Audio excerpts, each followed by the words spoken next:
Bonjour à toutes, j'espère que vous allez bien. Alors, cette semaine, après avoir parlé la dernière fois du syndrome de l'imposteur, on va parler du syndrome de la bonne élève qui touche évidemment beaucoup de femmes autour de moi également, et qui du coup a des conséquences multiples, tout comme c'était le cas pour le syndrome de l'imposteur qui avait tendance à nous limiter et à nous fatiguer. Le syndrome de la bonne élève, évidemment, limite notre confiance en nous, notre créativité, nous empêche d'être 100% du coup nous-mêmes et évidemment nous épuise aussi. Donc, je vous montrerai un petit peu plus en détail à quoi ça ressemble. Mais voilà, ça vous permet de voir un petit peu à quoi ça va correspondre. Et puis, ce qui est important de savoir, c'est que parfois, certaines femmes cumulent les deux.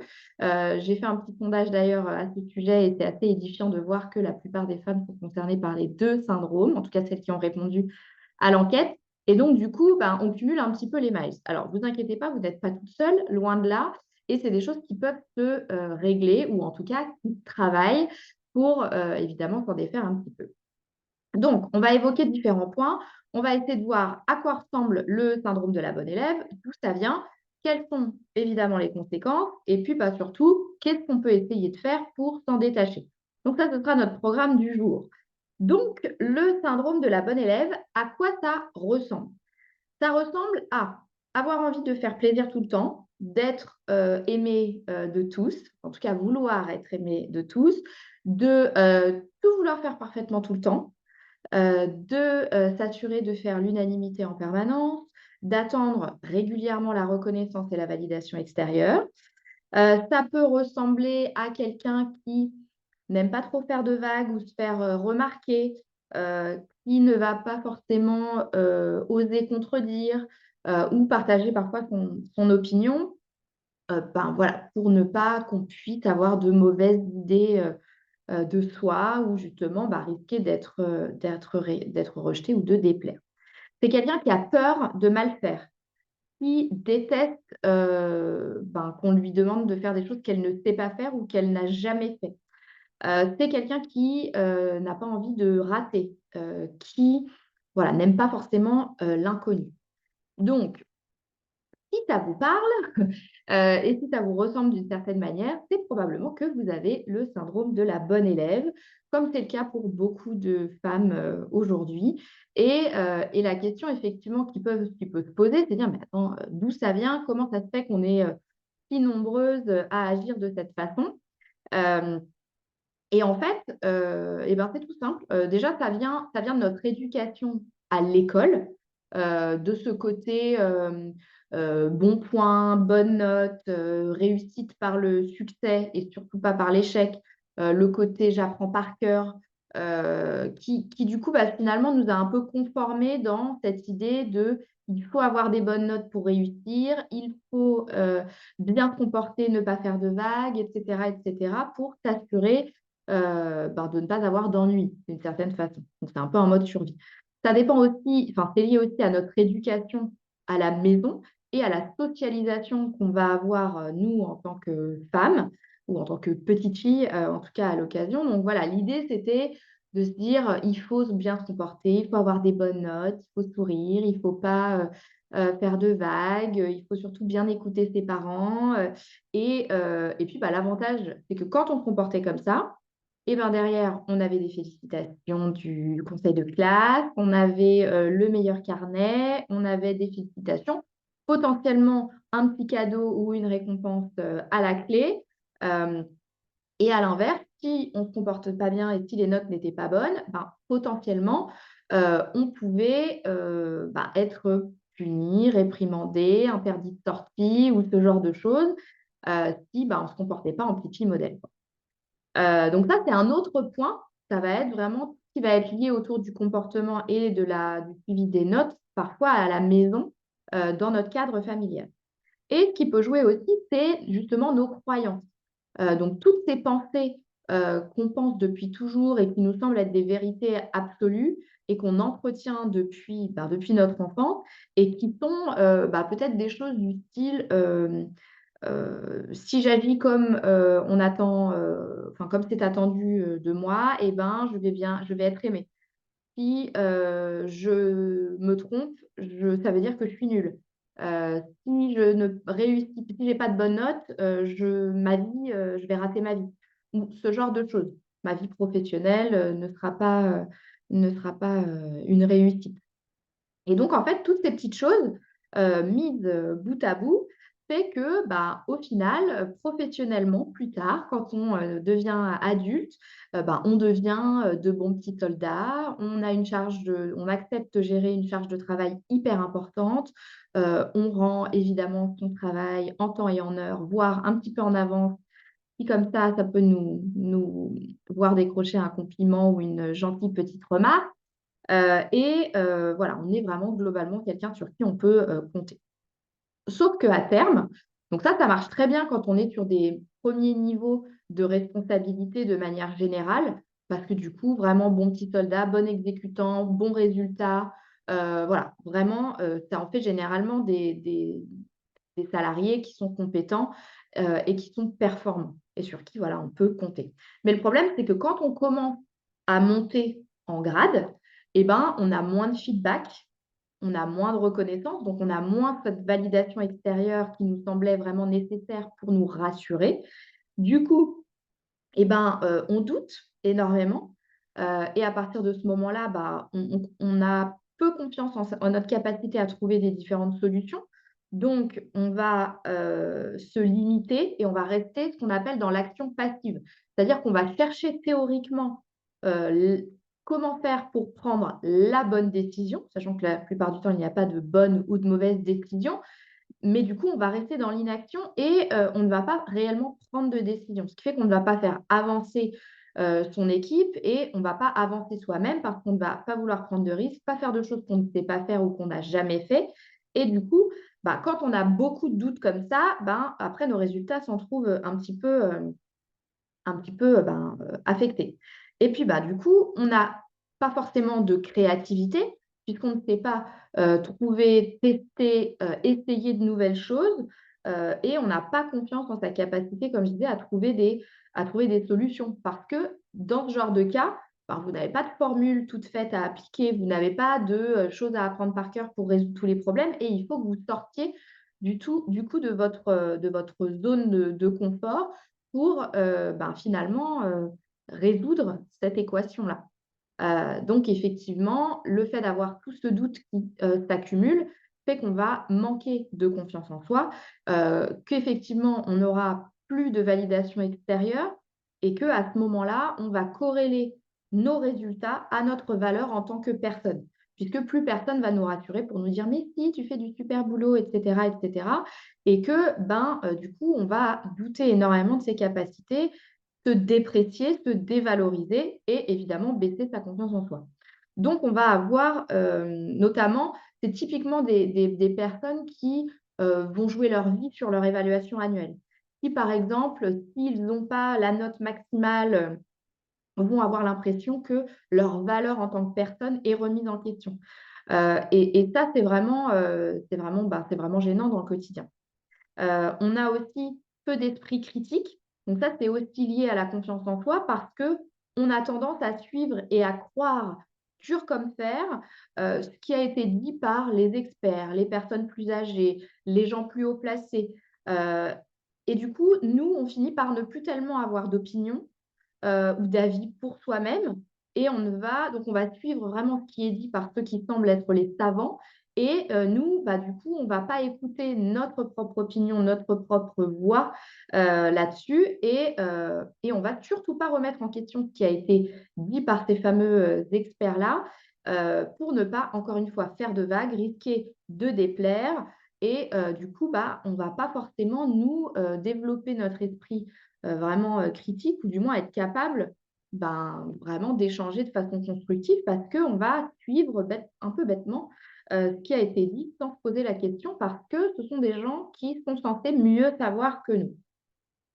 On a tendance aussi en termes de conséquences, quand on a ce syndrome, à s'épuiser. Pourquoi on s'épuise? Parce qu'on est hyper perfectionniste, parce qu'on fait et refait les choses pour que ce soit absolument, parfait. Bon, on sait très bien que ce n'est pas possible, mais bon, des fois, on s'en persuade, et donc du coup, on va perdre énormément de temps. On va travailler beaucoup plus que les autres, parce qu'en plus, on ne prend pas le risque. Donc on travaille plus parce qu'on fait et qu'on refait Et ensuite, on ne délègue pas parce qu'on n'a surtout pas envie que quelqu'un d'autre passe moins bien et qu'on soit responsable de ses manquements et de ses mauvais, entre guillemets, résultats. Donc, on ne délègue pas, on veut tout faire, on veut tout faire parfaitement. On a tendance, du coup, à tomber dans le micromanagement parce que soit on va réussir à déléguer parce qu'on sait qu'il faut le faire, mais on va être complètement collé au basque de nos équipes parce qu'on ne leur fait pas confiance d'une certaine façon de produire le 100% parfait que nous, on attend, mais qui n'existe pas. Donc voilà, on perd beaucoup de temps, on veut tout faire, tout contrôler, on ne se met pas de limites et en général, on peut, si on ne se raisonne pas, vite finir en burn-out dans ce genre de cas. Et le dernier point qui est assez important, c'est que on va avoir tendance à nier son identité profonde parce qu'à vouloir plaire à tout le monde, on se travestit d'une certaine façon pour se conformer à ce qui est attendu de nous, mais on ne va pas forcément exprimer qui on est, justement par peur du rejet, par peur de faire des vagues, et cetera, par peur de tester de nouvelles choses. Et du coup, notre relation aux autres, elle peut être justement biaisée parce qu'on n'est pas 100% soi. Et puis, du coup, on n'écoute pas ses besoins, ses envies, ses aspirations. On va avoir tendance à dire oui alors qu'on pense non. Et on va essayer de tout contrôler, y compris de contrôler les pensées des autres à notre sujet, qui est impossible. Et du coup, voilà, on va vendre, voire survendre cette version de nous que les autres attendent que l'on soit. Et du coup, évidemment, on va un petit peu taire ou éteindre notre personnalité pour s'assurer de rester, de continuer de faire l'unanimité auprès des autres. Donc, les conséquences sont quand même assez lourdes sur ce syndrome et on n'en a pas toujours conscience et surtout, on ne se rend pas forcément compte du poids que ça peut avoir dans notre quotidien. Mais malgré tout, ça reste là et ça reste plus ou moins exacerbé selon les différents thèmes et selon les femmes, mais c'est des choses quand même qui sont présentes et qui existent. Et puis, si en plus on cumule avec le syndrome de l'imposteur, alors là, je ne vous fais pas de dessin, en général, c'est quand même assez lourd à porter et à gérer. Donc, moi, j'ai quelques pistes à vous proposer aujourd'hui pour essayer de vous en défaire et de prendre voilà, un petit peu de recul et de réussir à être peut-être un peu moins bon élève et puis un peu plus vous-même, un peu plus, avec un peu plus d'énergie et avec un peu plus de confiance en soi. Donc, mon premier conseil va être, comme ça a été le cas pour le syndrome de l'imposteur, d'arrêter le perfectionnisme à tout prix. D'accord? Quelqu'un qui a le syndrome de la bonne élève ou même le syndrome de l'imposteur, en général, c'est un bon élément. Donc, c'est quelqu'un qui fournit déjà du bon travail. Donc, un 80% parfait d'une bonne élève, c'est déjà super. Mais ça va vous permettre de gagner du temps et de l'énergie parce que vous n'allez pas faire et refaire 1 milliard de fois. Vous allez faire et faire sera mieux que parfaire.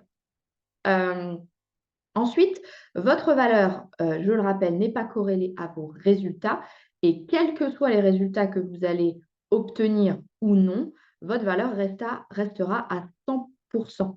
D'accord? Ce n'est pas parce que vous avez rendu un bon devoir que vous êtes une bonne personne. Et inversement, parce que le résultat n'était pas atteint, que vous êtes nul. C'est deux choses qui sont complètement différentes et vos résultats sont totalement neutres vis-à-vis de vous en tant que personne. Et ça, je crois que c'est important de se le rappeler de temps en temps et peut-être d'avoir un petit sticker quelque part, pas très loin de votre ordi ou sur votre téléphone en reminder de temps en temps, quelque chose qui va vous dire vos résultats sont neutres et ne définissent pas ta valeur en tant que personne.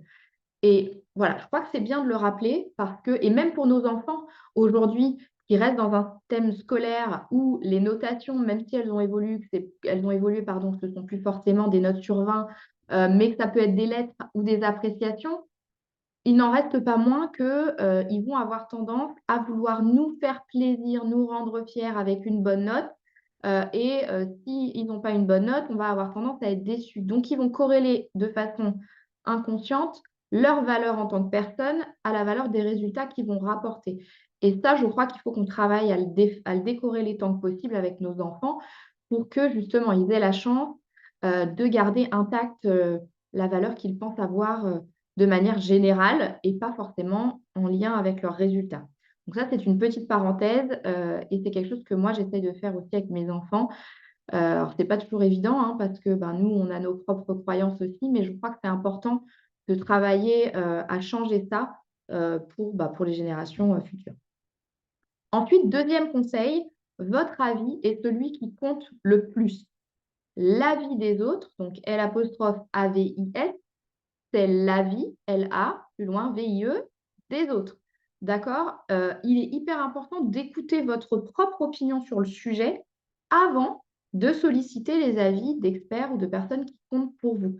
Et rappelez-vous que vous n'avez pas besoin nécessairement de validation extérieure ou de l'avis de quelqu'un d'expert pour savoir ce qui est mieux pour vous. Vous êtes la personne la mieux placée pour le savoir, donc écoutez-vous, faites-vous confiance. Tant pis si certaines personnes ne sont pas forcément d'accord avec vous, mais encore une fois, à force de vivre par procuration en suivant ce que les autres pensent qu'il faut suivre, vous, personne ne va s'occuper de vivre votre vie à vous. Donc, c'est vraiment important de garder ça en tête et, voilà, et de faire de son avis la vie qui compte le plus. Et troisième conseil que je peux vous donner, testez des choses, osez, partez à l'aventure, plantez-vous, heu, osez être une moins bonne élève, et peut-être, ne pas avoir la moyenne. Hem, Vous allez vous développer, vous allez apprendre, vous allez aussi pouvoir développer votre confiance et votre confiance en vous. Parce que votre confiance va se reposer en fait sur, les choses que vous avez réussi à faire dans le passé. Donc plus vous allez en faire, plus votre confiance va évoluer et votre confiance en vous va se développer, plus votre confiance sera importante. Pourquoi? Parce que vous croirez en votre capacité de faire des choses que vous n'avez jamais réalisées encore. Et ça, c'est vraiment important. J'avais fait une vidéo d'ailleurs sur la distinction entre confiance et confiance en soi et ce sera intéressant peut-être de la revoir, à ce moment-là. Mais vraiment, tout est lié. Donc, je sais qu'on nous a appris à l'école que la réussite, c'était que par la validation des choses, mais en réalité, on a appris bien plus des fois où on s'est planté, où on s'est ramassé, ou même des mauvaises expériences qu'on a pu avoir dans notre vie, que quand tout a roulé et qu'on a coché toutes les cases. Donc, c'est parfois un peu douloureux, mais plus on apprend à se planter, à tester de nouvelles choses, à recommencer, etc., plus on se développe et déjà moins c'est douloureux à chaque fois. Donc, si je peux vous donner un conseil, c'est d'essayer de vous planter un maximum de fois, d'essayer d'explorer votre zone élastique. Donc, je ne vous demande pas d'aller dans votre zone de panique, mais plutôt, d'aller vous frotter un petit peu à votre zone élastique. Alors, pour ceux qui ne savent pas ce que c'est que la zone élastique, zone de panique, et cetera, imaginez 3 cercles. Votre zone de confort juste ici, la zone élastique juste un tout petit peu plus loin, avec des choses que vous vous sentez capable de faire après avoir respiré un bon coup et ensuite votre zone de panique qui va vraiment, voilà, mettre votre cerveau, en mode: «C'est impossible, je vais mourir», et auquel cas, voilà, qui est peut-être un petit peu, trop drastique à faire d'un coup. Donc je vous conseille de passer un peu plus de temps dans votre zone élastique et plus votre zone élastique va grandir, plus votre zone, de panique, va réduire et votre zone de confort grandir également. Donc essayez des nouvelles choses, qui vous font, respirer un bon coup avant d'y aller et lancez-vous. Tant pis si vous vous plantez, vous apprendrez. Le dernier point, que j'avais envie de vous partager, c'est, hésitez pas à affirmer vos idées, à «répondre» entre guillemets quand, vous sentez que ça vous tient à cœur. Les autres, de manière générale, auront toujours des pensées à votre sujet que vous ne pourrez pas contrôler et quoi que vous fassiez. Donc, autant faire, déjà ce qui compte pour vous et ce qui vous plaît, parce qu'encore une fois, sinon vous allez vivre entre guillemets, «leur vie par procuration» et pas la vôtre. Et dans ce cas-là, vous risquez de passer à côté de choses qui sont importantes pour vous, de vous réveiller un jour et de vous dire: «Mais en fait, c'est pas la vie dont j'ai envie». Et ça, ça fait en général pas mal de dégâts. Donc autorisez les autres à avoir tort à votre sujet et suivez ce qui fait sens pour vous. OK? Donc, je vous laisse tenter, ces petites choses et ces petits exercices de votre côté. Si vous voyez que c'est trop lourd de s'en défaire, que vous cumulez les miles entre syndrome de l'imposteur, syndrome de la bonne élève, que ça vous bloque à la maison ou au travail ou même dans vos relations de manière générale, n'hésitez pas à me faire signe. Faites votre demande sur mon site. Je remettrai comme d'habitude le lien, dans les notes, et puis vous pouvez faire votre demande sur le formulaire «Travailler avec moi». En attendant, je vous souhaite à toutes une bonne fin de semaine et puis je vous dis à très vite. Bye bye.